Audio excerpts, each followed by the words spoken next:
in short, they want direct access to your drivers. And we've talked about this with other brokers where they've just openly said that they want to have direct communication with your drivers. So at that point in time, you have to ask yourself, partner, what is your role? Your sole role is to do all the HR for them, pay all the bills for them, because you're finding, you're vetting, you're recruiting, you're training all the drivers, you're paying everything, all the labor related expenses, the payroll expenses, et cetera, uniforms, everything. You are buying the vehicles, paying the taxes on them, getting the insurance. You're doing all this. You're paying for all these, the fuel, the insurance. You're doing all this, and yet all the while they think that they're going to have direct access, direct communication to your drivers, and they get to manipulate and they get to dispatch your drivers. It's like, then what is your job other than to pay bills?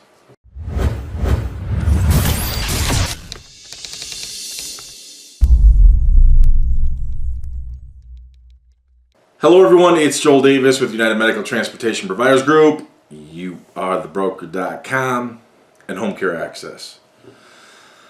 I will do my best to be as quick and efficient as possible, but I want to go through some very revealing emails. I want to share some absolutely awesome, we'll just call it broker hijinks, because I think it's very revealing. And then we'll share some an article that is kind of giving us some insight into the situation of hospitals. So I want to start by, if you're new to the channel, I want you to firmly understand that my goal in sharing information is to help you start and scale, whether it be your NEMT business, your home care, your logistics and broker business. Scale it so that the business is an asset. Bottom line, scale it so that we have strong positive cash flow. We're making money. The business is continuing to appreciate, even though in the NEMT business, you know, your vehicles, they're depreciating assets, but that doesn't mean the business itself doesn't appreciate. It doesn't mean you don't increase revenue, increase your top and bottom line, overall further build your brand, further intertwine your service with a lot of your strategic partners, so that we can sell the business at a future multiple. There's a lot of clowns online, and unfortunately what happens is that we end up, a lot of people will hire the slappy pappies, the battle of the dingbats, all the low-level goofballs, and then finally when they get to a point in time where they've wasted time, money, and effort, and they've hit the wall, then they contact us.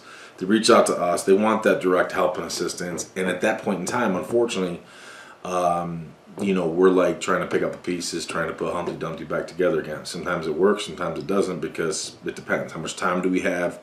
How much have you botched things, purchased the wrong vehicle, signed the stupidest agreements, things like that. But I really want you to understand, my goal is not to be the typical slap coming online and just telling you, this is how you sign up with the brokers. Sign up with the brokers, get more trips, let them feed you. My goal is for you to be wealthy, bottom line. And in order to be wealthy, your business has to be an asset. You know, there's a difference between being rich and being wealthy. This is Joel Davis, this is my opinion. Rich is all the nonsense you see online, the Instagrams, the fake books, the social media, all the fast cars, the jewelry, all the nonsense. So much of that is income based. You know, there's people who have good revenue in their business, and you could argue they're rich. You could argue they're running that fast life and they're rich. But if anything happens, if that spigot were to get shut off, there's no more income, they're done, they're dead. That's not what we want. Our goal is to be wealthy. So I'm not going to be one of these slaps that comes on here and, I've been in the NEMT business for 40 and 50 years. This is my 25th business I've started. That is the stupidest flipping nonsense, and it sends shivers down my spine, and I want no part of that nonsense. My goal, again, is for you to start and scale your business. Start small, using a controlled growth strategy. Build your business so that your business is an asset. Make money, churn it out, get that positive cash flow, push it through your system, get it off your front line, higher risk exposure to liability, push it through your system, invest, sink your money into your honey pot, let it build, let it grow, let it compound. And then when we're ready, we sell the business. I say all this because I'm going to share an email exchange with someone who reached out to us this past week. I've been out of town for most this past week. That's why I'm losing my voice. Did a lot of talking to a lot of people. But in sharing this simple exchange, it's very revealing. And as I share this, it started out with this client provider. I shouldn't say client provider. He's not my client, never going to be a client. This provider who reached out to us, corresponded with Dan and then a little bit with Dawn.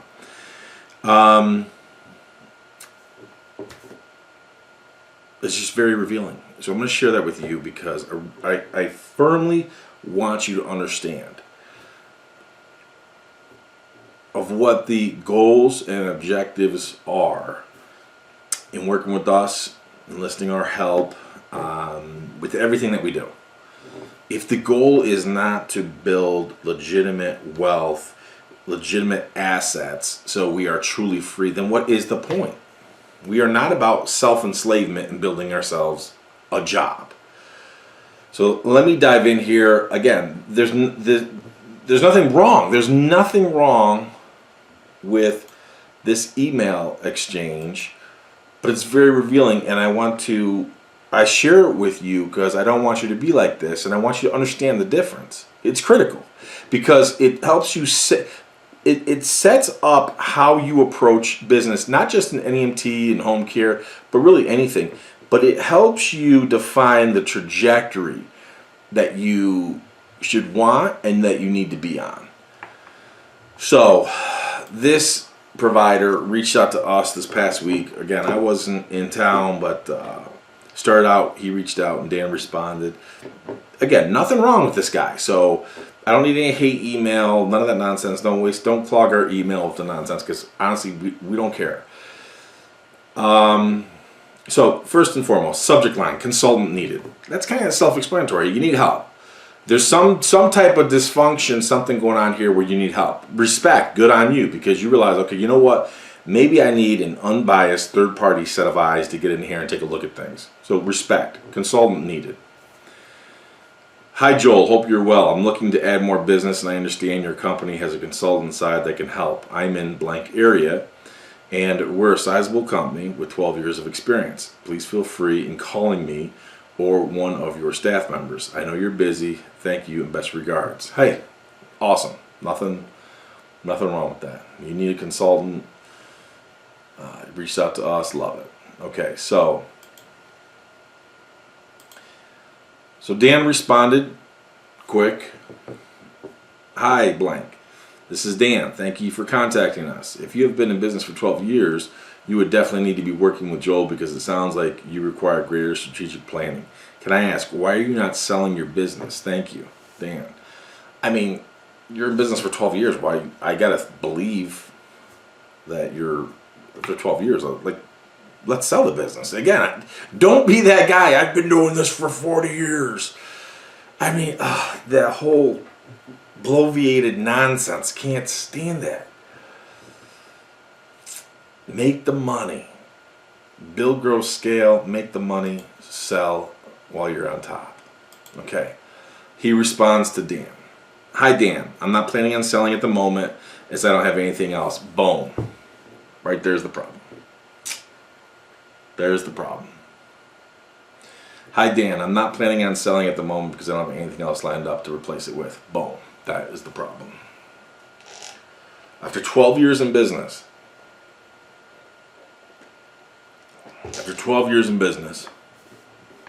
you have nothing else to replace that with. That's a functional problem.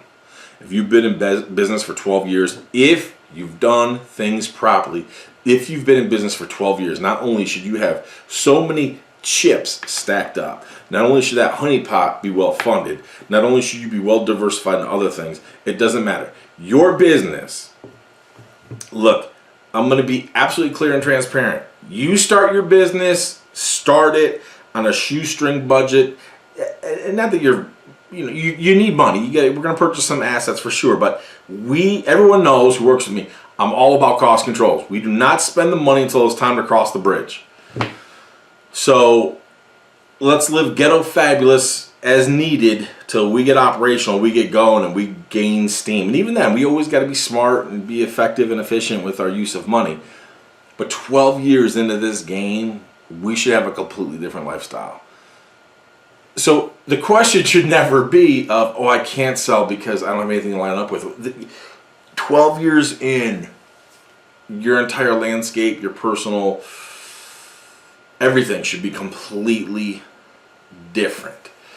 By you saying that I have nothing else lined up to replace it with, 12 years later, you are tethered to a job. Your business is a job. Again, I don't need any hate email. Don't care. Not going to read it. It means nothing to me. I'm going strictly off what this person said. Just facts. Just facts. If your business is booming and it's slamming, sell when it's high. Buy low, sell high type philosophy, right? You want to sell when the selling's good.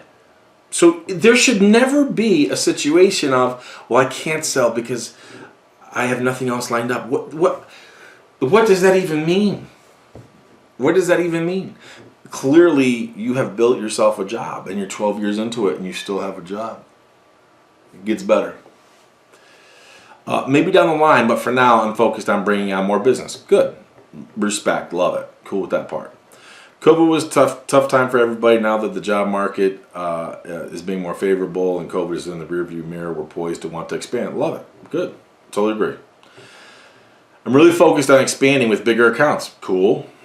Is this something your company can help with? Thanks. A couple emails went back and forth. Dan said, yeah, of course, that's what Joel does, etc., etc. I'm just, again, in an effort to try to expedite, I'm trying to give you the abbreviated version here. Let's see here.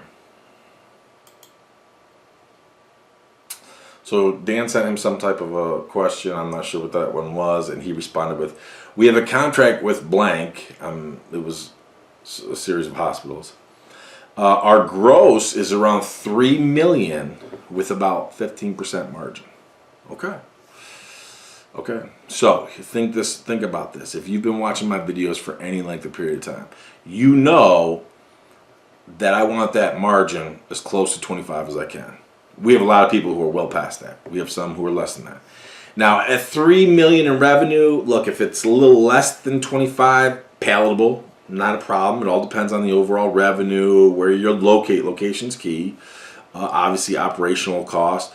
Because of where you're located, that affects everything from labor costs, insurance costs, things like that. So, okay, we give a little bit of leeway because we're at $3 million. That's decent. That's nothing to, scoff at. That's cool. But we already know you're at 15% margin, so you're well below. If you were at 20, okay, that's when my spidey senses start going off, but you're well below that. So you're at 15% margin. So this is a very important point. Again, let's look at the backdrop. You contacted us. Subject line, consultant needed. As you exchange with Dan, you mentioned we have a contract with blank. Our gross is around $3 million with about 15% margin. So $3 million, cool, not a problem. That's good. That's good. 12 years in, we could argue that it should be more, but again, I don't know anything about you. Don't know what the circumstances are, so trying not to be biased here, but 15% low. That's a problem. That's definitely a problem.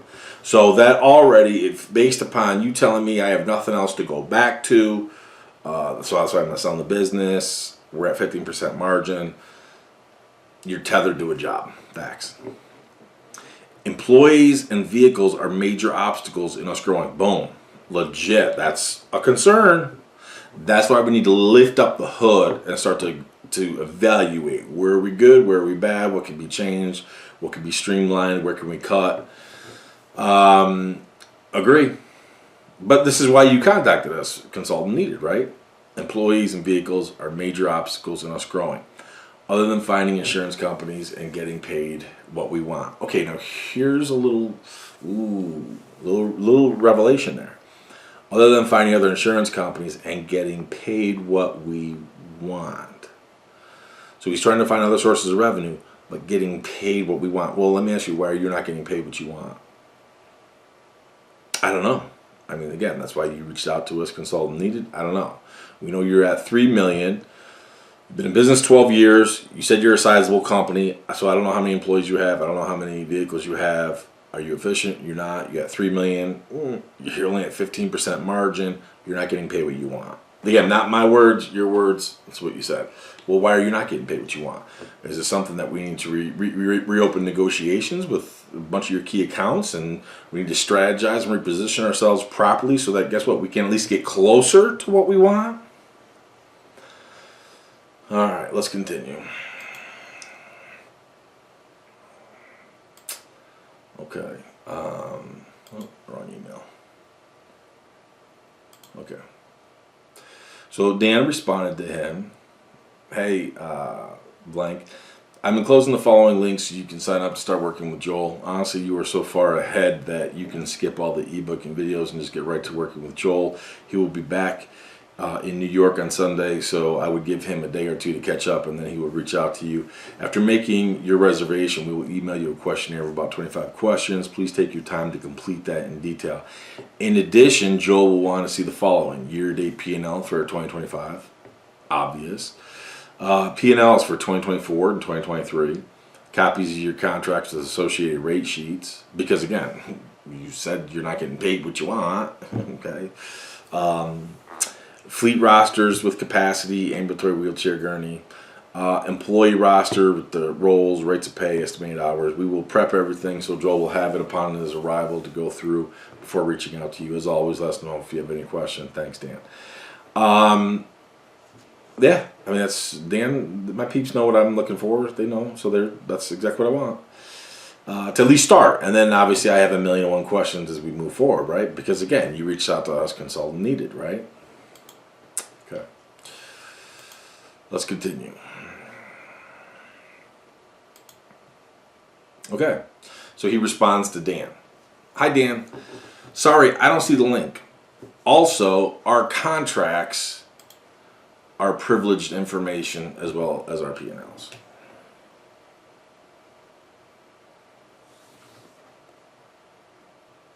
That's not something I would share with anyone unless I'm selling the business.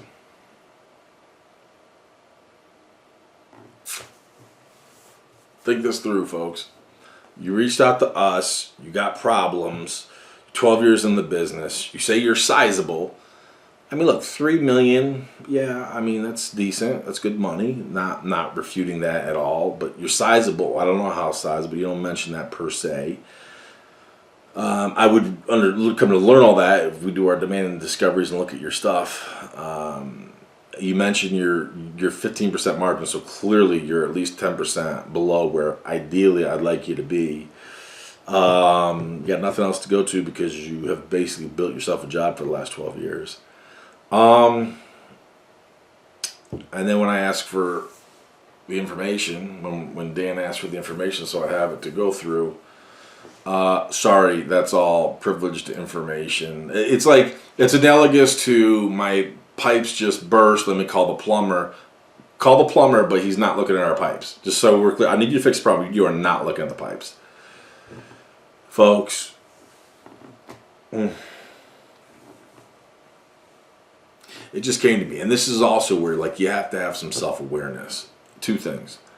First and foremost, your information is privileged. And again, I'm not ragging on you, nothing, but I'm just going to be honest with you. How many $3 million businesses do you think I've seen over the last 20 years? I mean, come on, they're a dime a dozen. A dime a dozen. Your contracts, and I know who they're with. How many of those contracts do you think I've seen? A dime a dozen. I mean, again, this is where the self-awareness comes into play. it's just, folks, just don't be that guy, man. You got $3 million business. You're way below where we want you to be, but your stuff is it's privileged. It's privileged. I wouldn't even share this unless I'm selling the business. Well, if you continue on the current trajectory, you might not be in business. I mean, you might be in business for another 12 years, as in owning a job, but margin is going to increase, decrease, what? So by this time, let's see.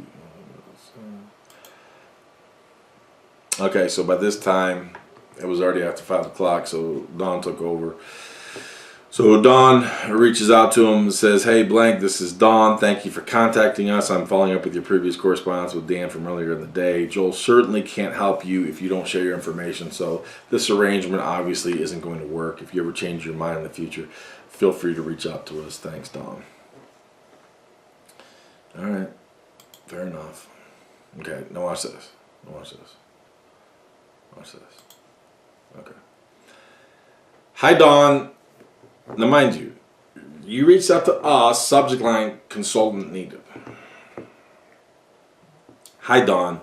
What we really are looking for, okay, so then we're not looking for a consultant anymore. You just had this whole, you reached out to us, we had this whole exchange, but now you're not looking for a consultant. What we are really looking for is for someone to introduce us to insurance companies and other health organizations. Okay, let's think that through. Let's just stop right there and think that thing through. So you don't need a consultant per se because you think that your stuff is locked down, you run, and you're good. You just want someone to introduce you to people, like some type of facilitator or something. Let's say I was to do that, but if I don't know anything about you in terms of are you viable, sustainable, and I would never take your word for it. And whoever you are, the author sending me these emails, I'm not picking on you specifically. I'm saying in general, I don't take people's word for things. Okay, because so many people will reach out to us and they want us to be involved in selling their business, buying their business, all that kind of stuff. And then when you lift up the hood, you realize, no, you're full of crap. This is why I love numbers so much. They tell a complete story. We already know you're at 3 million. You claim you're a sizable organization for 12 years, but yet you're well below the benchmark of where we want you to be. So now I will go introduce you to people, put my name out there, but I don't even know how sustainable you are, how good you are. No. Put us in front of them, and we can do the rest. Wow. Put us in front of them, and we can do the rest. But we are not interested in sharing company information. Oh, thank God. Thank God you're not. Because, I mean, I wouldn't even know what to do with a $3 million business. I mean, give me a break.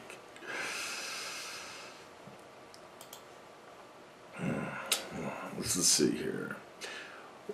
It gets better. We run a tight ship and feel confident we are using our resources to their full capacity. Think that through. We run a tight ship, feel confident we are using our resources to their full capacity.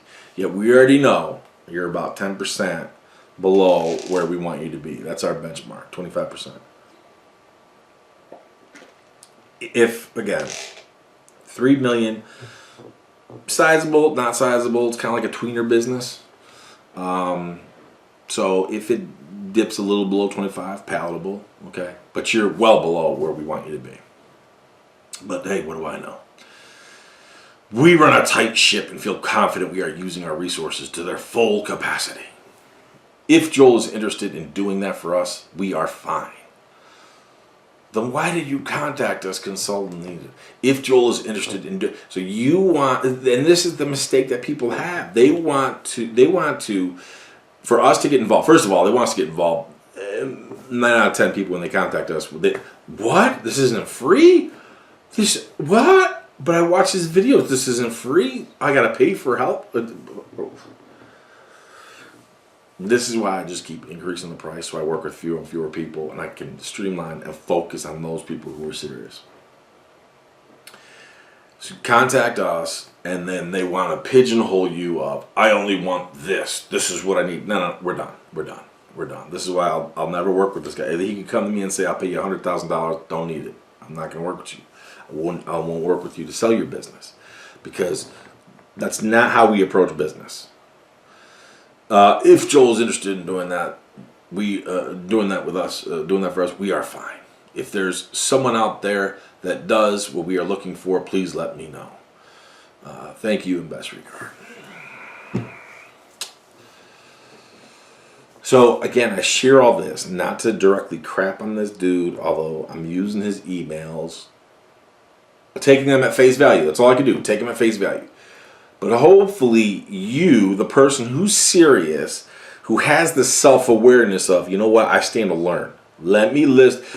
Again, if I want to be a millionaire, I need to go learn from a millionaire. I don't need to listen to the stupid, nonsensical garbage that's on Facebook and the Battle of the Dingbats and all the nonsense. This is how you sign up with brokers in your state. This is how you get more trips with brokers, as we're about to go through in a minute. Folks, if I want to be a millionaire, I need to learn from a millionaire. If I want to be a multimillionaire, I need to learn from a multimillionaire. If you're in business 12 years, now look, I don't know how long you've been making $3 million. Look, let me pull out my calculator here. Again, in business 12 years. So I don't know how you started. Did you start by yourself? Did you start with one vehicle? Do you slowly, progressively scale? What's that look like? So I don't know how long you've been making $3 million, but realistically, if you're at the 25% mark, our benchmark that I personally have, where I want our businesses at that we work with.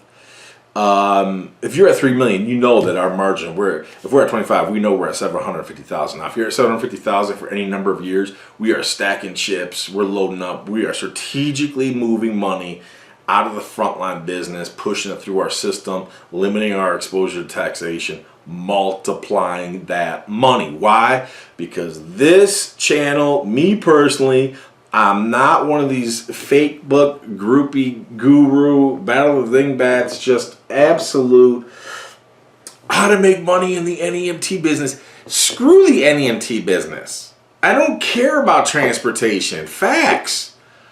And I'm not trying to be insensitive. Look, that's where I bit my teeth and got my start in business. That's where I got my money that I was able to parlay and move into other ventures and interests and multiply and grow and scale. I got my first biggest contract in NEMT. I love the NEMT. This is why I still work and do it. But it's like, this is why we got to be selective and work with people of like mind. This clearly is not it, and my hope is that you are not like this. Again, I could write doctoral dissertations on it. And what I love about stuff like that is, look, well-intentioned, okay? Just simple emails.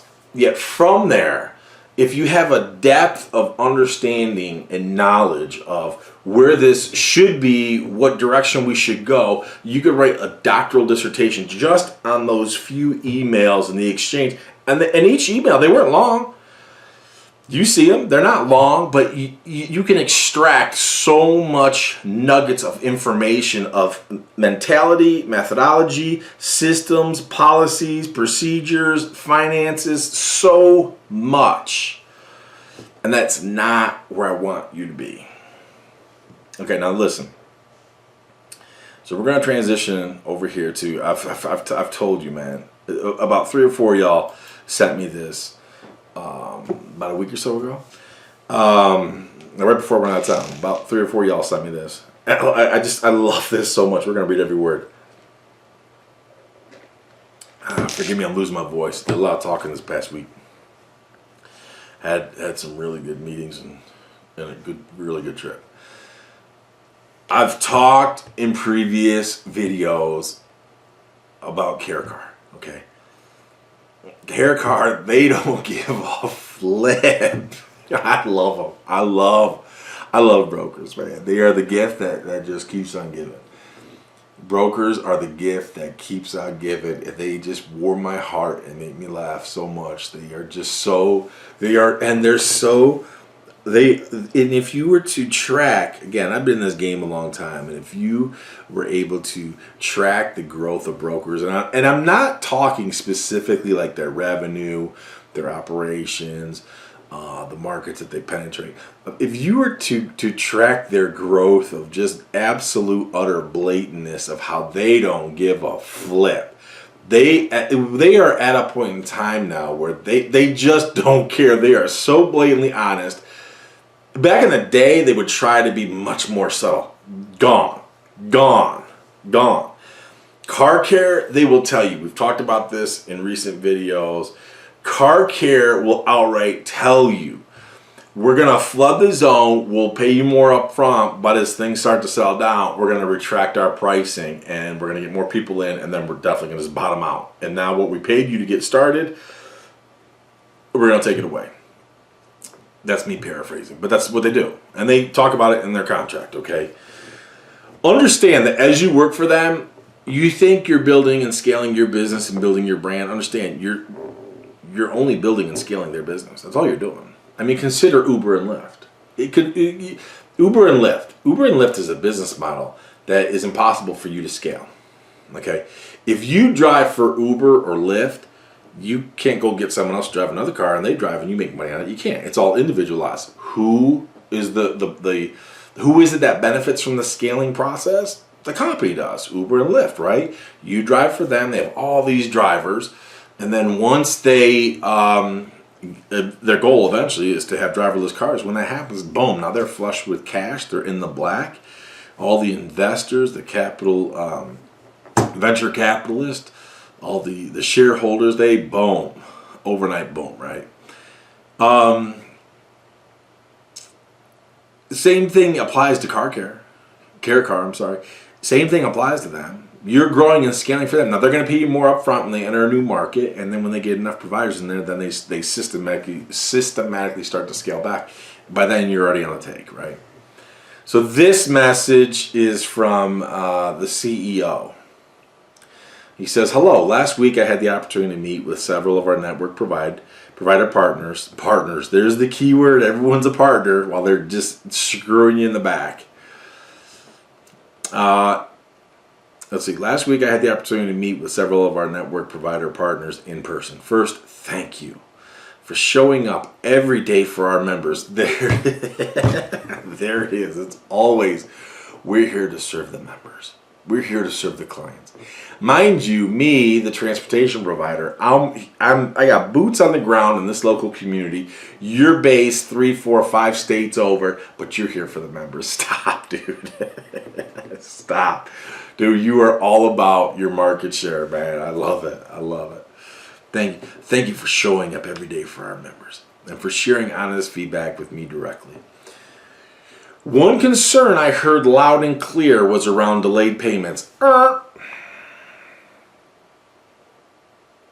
Why are we even having this conversation? Delayed payments? Why would you, the broker, be delaying payments? It's about market manipulation. I love this, God. I love this.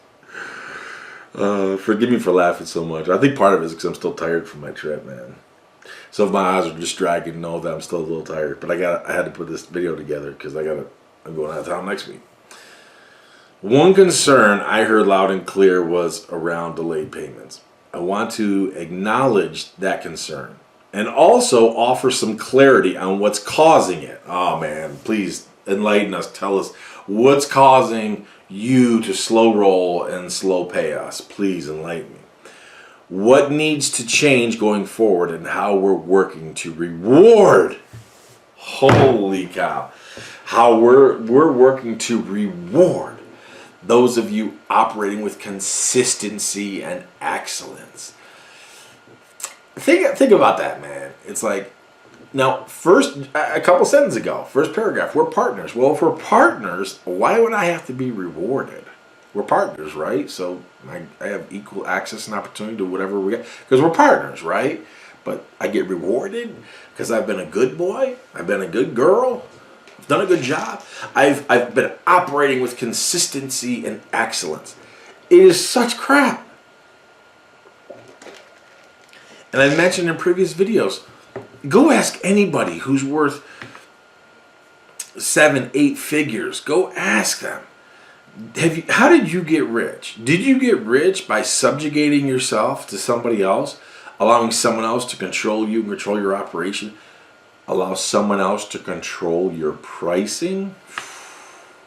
I guarantee that 99.9% of those multimillionaires did not gain their wealth by subjugating themselves. The root of the issue. Oh, this is going to be good. Let's hear this one. Here's the core of the problem.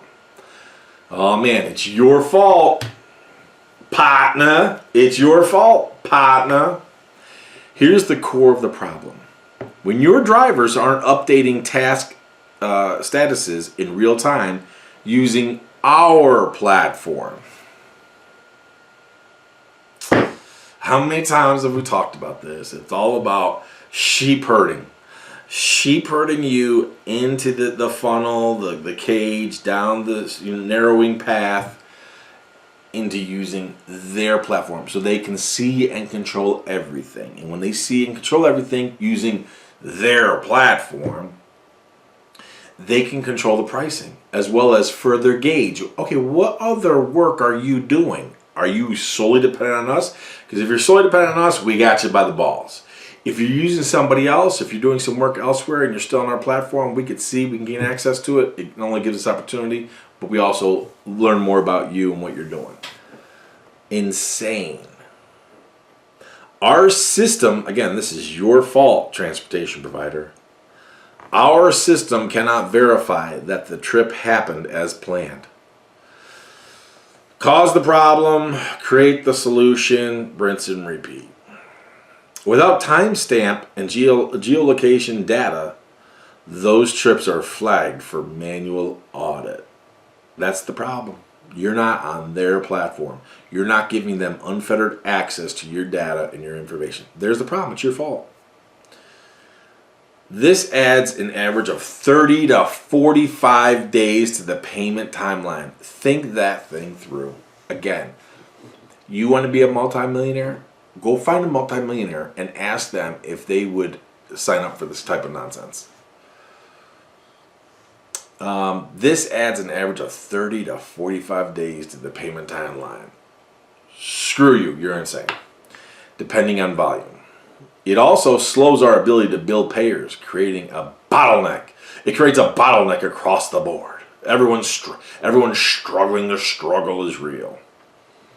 We understand you use your own dispatch or driver systems, and that toggling between platforms isn't ideal. But real-time trip data is essential, not just for timely payments, but for regulatory compliance and auditability, which affects all of us.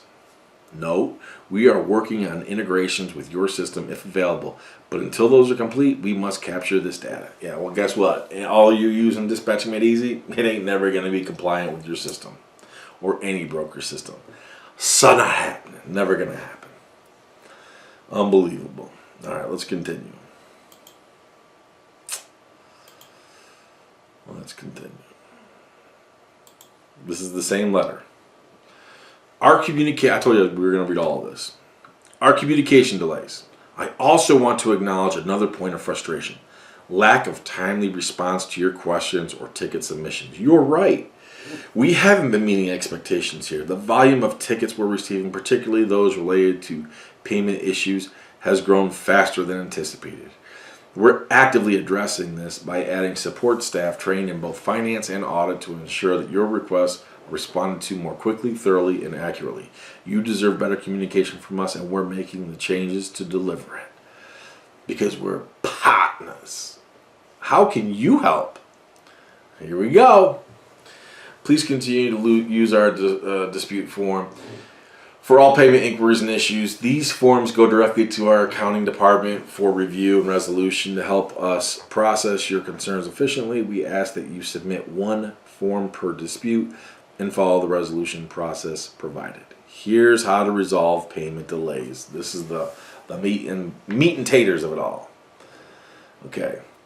If you're not already doing this, the most effective way to ensure faster payment is to, number one, invite your drivers to your CareCar HQ account. Watch this. Assign trips to them directly. Number three, ensure they mark tasks complete in real time. In short, they want direct access to your drivers. And we've talked about this with other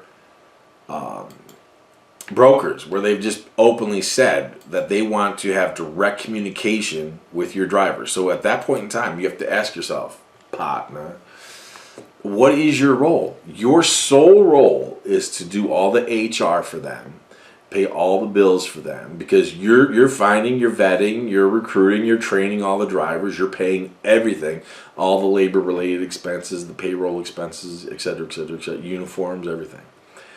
You are buying the vehicles, paying the taxes on them, getting the insurance. You're doing all this. You're paying for all these, the fuel, the insurance. You're doing all this. And yet all the while, they think that they're going to have direct access, direct communication to your drivers. And they get to manipulate and they get to dispatch your drivers. It's like, then what is your job other than to pay bills? It's incredible. Introducing our, now watch this one. I love this one, man. I love this. Now think about it. Partner. Think about everything we've discussed so far.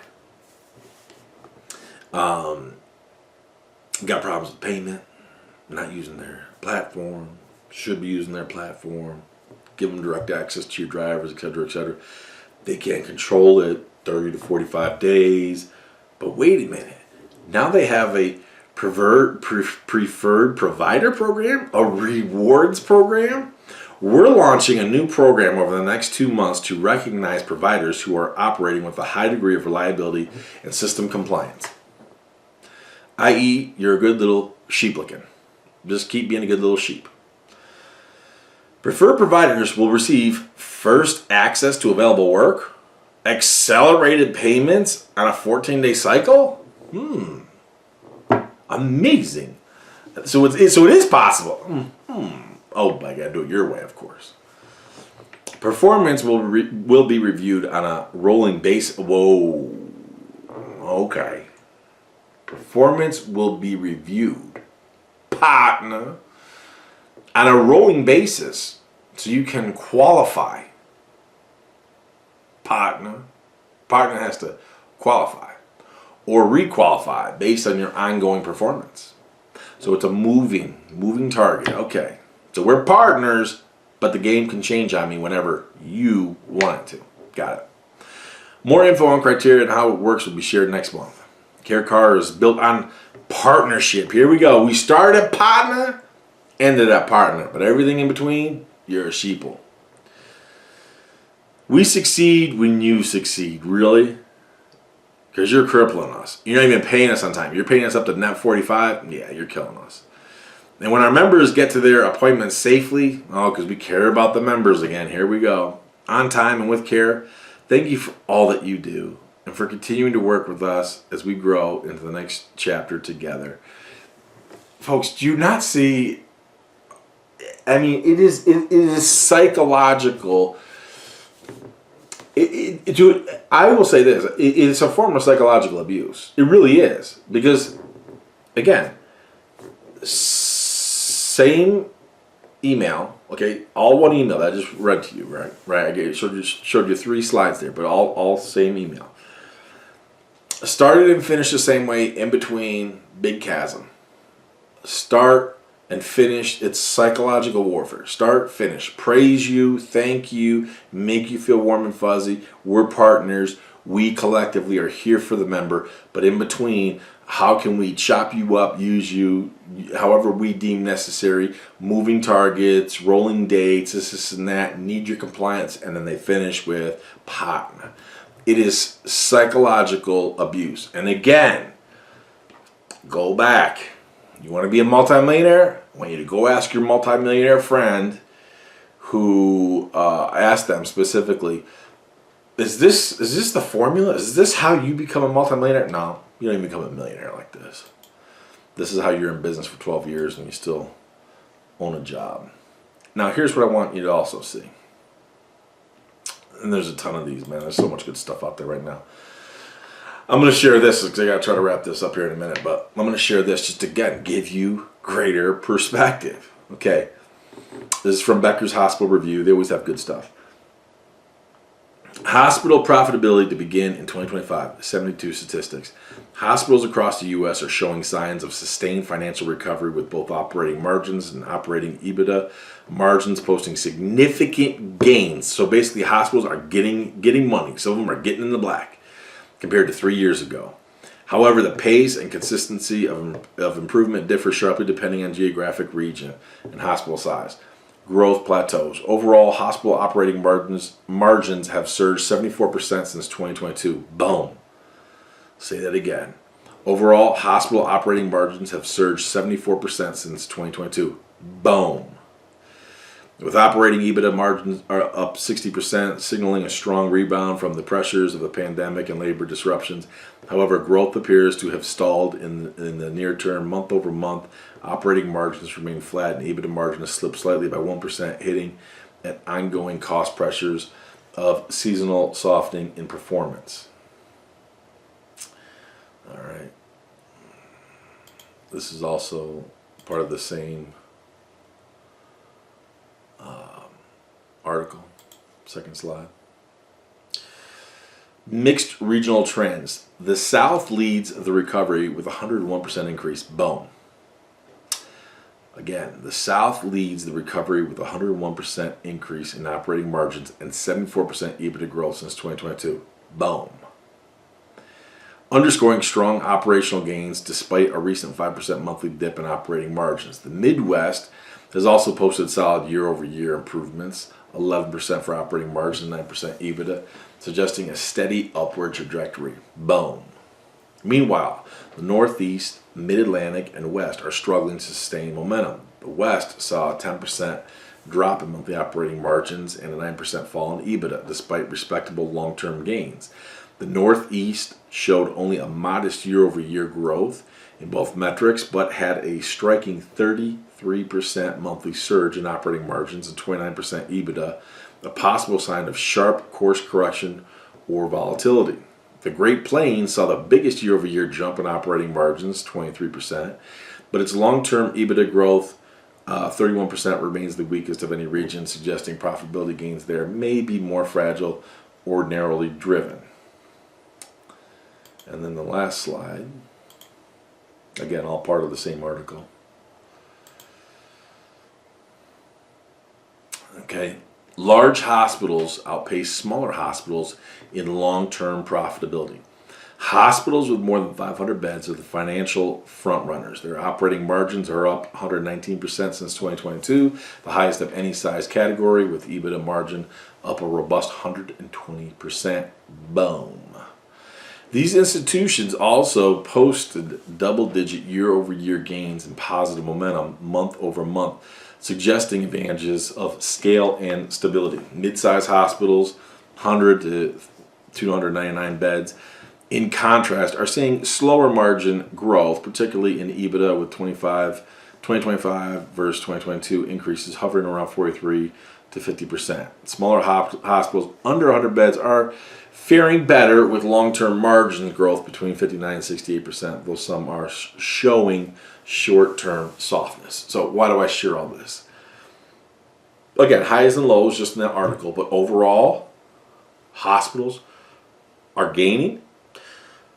They're getting closer and closer to turning out into the black, which means they got money.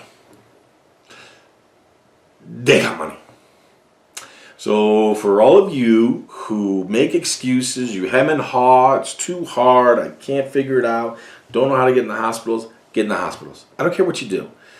Get in the hospitals. Okay, the hospitals have money. I just clearly demonstrated by what they said statistically. And again, some will have more, some will have less, whatever. There are so many ways to be successful in the NEMT business. And again, when I talk about top tier targets, at the very top of those, that top of the top tier targets, top of that pyramid of those hospitals. Why? When Mrs. Smith falls and breaks a hip, where's the first place she goes? To the hospital. She goes there, she has the surgery, stays there a couple days, then get discharged to a post-acute care, skilled care facility. That's second tier level.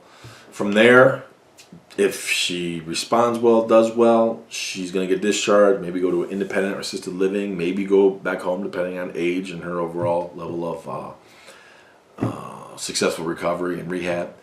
If not, then she'll go into a long-term care facility. But my point is, at the very top of the pyramid, those top tier targets, hospitals.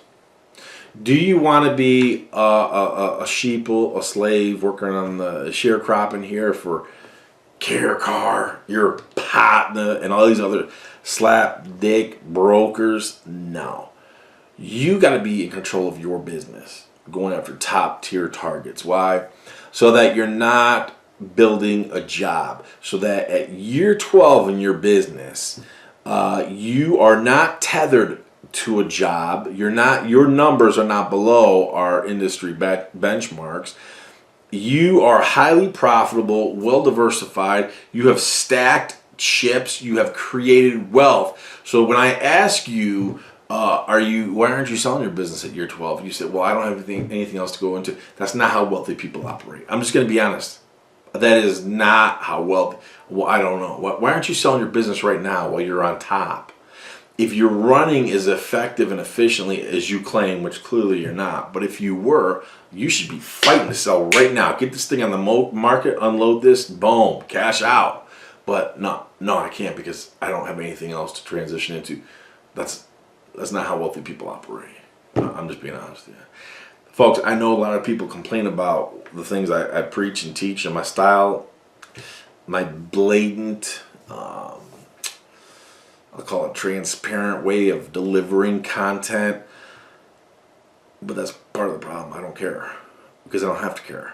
So I can say whatever I want. I'm not desperate to try to peddle nonsense or sell nonsense. That's why you don't hear me hit the like button. What is it? Click like and subscribe. I don't care. Okay, God's gonna let whoever He wants to see this type of content. But if you're serious about working with us, I want you to firmly understand what I'm looking for, what I envision, what I know works, I say that again, what I specifically know works, not only in the NEMT and home care and logistics business, but to stack those chips to build wealth. When you follow these strategies, there's only one thing that can happen. I'll see you at the top.